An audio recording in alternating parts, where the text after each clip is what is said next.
Magandang araw mga kagabay. Ngayon po July 20, 2026, araw po ng Lunes. Ako po si Father Marvin at ang ating ebanghelyo ay hango sa ebanghelyo ni San Mateo, chapter 12, verse 38 to 42.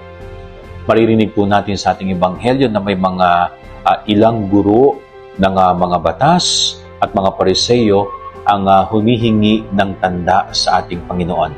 Pero sinabi ng Panginoon sa kanila na walang tandang ibibigay sa inyo. Sapagkat hindi dahil sa naghahanap naman talaga sila ng tanda, kundi nais lang nilang subukin ang ating Panginoon. Napakaganda pong paalala sa bawat isa sa atin ng gospel na ito. Ang pananampalataya natin ay hindi nakabatay sa kung ano ang nakikita ng ating mga mata, kundi nakabatay kung ano ang nakikita ng ating puso. Doon po nakabatay ang ating pagkakita, doon nakabatay ang ating pananampalataya, no, sa nakikita ng ating puso.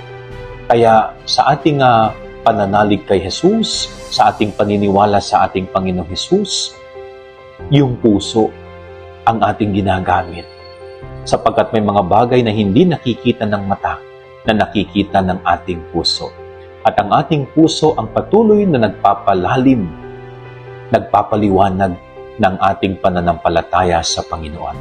So, tandaan po natin yan hindi ang nakikita ng mata ang batayan ng ating pananampalataya, kundi ang nakikita ng ating puso. Kaya sana ang ating puso ay patuloy na nakatuon sa ating Panginoon, na siyang magpapalalim higit sa ating pananalig sa Kanya. Yan ang ating gabay-aral ngayong maghapon. God bless po sa inyo lahat. Pagpalain kayo ng Panginoon.